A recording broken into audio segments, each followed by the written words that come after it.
देश का किसान मोदी सरकार से परेशान है।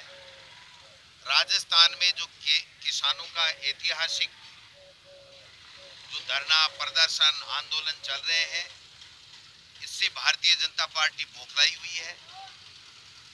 नरेगा को राजेंद्र जी राठौड़ साहब जब पंचायत राज मंत्री थे, मारने का काम किया। आज देश में राजस्थान में मनरेगा भी सबसे बढ़िया तरीके से लोगों को काम दे रही है, रोजगार दे रही है। और राजेंद्र जी राठौड़ साहब को तो जो उपनेता का पद मिला है ना, मुश्किल से इतने साल बाद में, वो भी छोड़ने की नौबत आ गई। वो कह रहे मैं तो छोड़ दूं, मेरे पे तो रहम करो। अरे अपना छोटा सा पद बचा लो, अपनी पार्टी के टुकड़े टुकड़े होने से बचा लो और हकीकत को स्वीकार करो। और मोदी मोदी जय बोलने से अब दोबारा वोट नहीं मिलने वाला है। आपने देखा होगा कि 1.25 लाख से ज्यादा वहां पर चित्तौड़गढ़ में मारतोकुंडे में भीड़, 50,000 से ऊपर सुजानगढ़ के अंदर वहां डूंगरगढ़ में किसान आए और शांति से सुन रहे थे। 5-5 घंटे तक उन्होंने सुना। और जिस प्रकार से देश में राहुल गांधी के दौरे हो रहे हैं, कल आपने देखा होगा पश्चिम बंगाल में राहुल गांधी जी का जिस प्रकार से जन सैलाब उमड़ा है, इससे इनके पेट में दर्द होने लग गया है। इनको तो अपनी पार्टी को बचाना चाहिए, जो छोटे मोटे पद मिले हुए हैं उनको बचा के रखना चाहिए, इस पे ही अपना फोकस करना चाहिए। बीजेपी को अपने गिरेबान में दागना चाहिए। जो विधानसभा के जो उनकी जो पार्टी की मीटिंग थी उसमें क्या हुआ, उसको उनको मनन चिंतन करना चाहिए।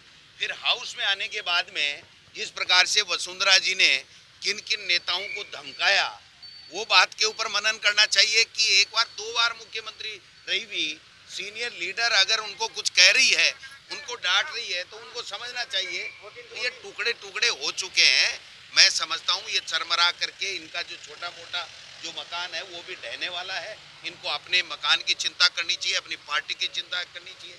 सतीश पूनिया जी को तलब कर लिया ना, आपने देखा ना, नड्डा जी ने तलब कर लिया। अब ये नहीं समझ रहा है इनसे, तो नड्डा जी खुद आ रहे हैं।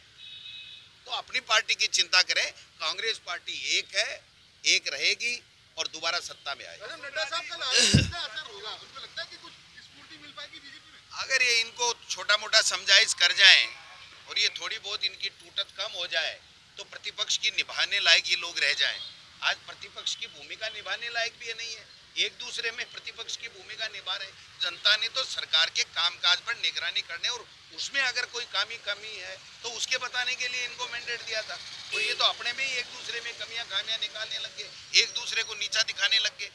तो ऐसे में भाई प्रतिपक्ष की भूमिका में जो उनका रोल होना चाहिए वो नहीं हो रहा है। वसुंधरा जी धार्मिक यात्राएं निकाल रही है, अब वो तो उनका व्यक्तिगत काम है, वो धार्मिक निकाले, राजनीतिक निकाले, वो तो इनको सोचना चाहिए। पूनिया जी को, राठौड़ साहब को, और इनको सोचना चाहिए क्या करना है क्या नहीं करना। कौन वो ले जाए तभी तो जाए, ये भी तो सवाल है ना। उनसे पूछो आपको निमंत्रण तो दिया है क्या?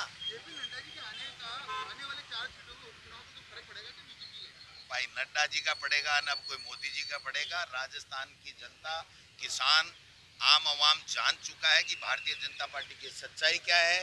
ये धर्म के आधार पे, जातियों के आधार पे लड़ा करके अपनी राजनीतिक रोटियां सेकते हैं, लेकिन अब वक्त आ गया है, लोगों को पता लग गया है इनकी सच्चाई का। इसलिए चिंता करने की बात नहीं है। कांग्रेस पार्टी जीतेगी, न नड्डा जी आओ, चाहे अमित शाह जी आओ, चाहे मोदी जी आओ, कोई फर्क नहीं पड़ने वाला।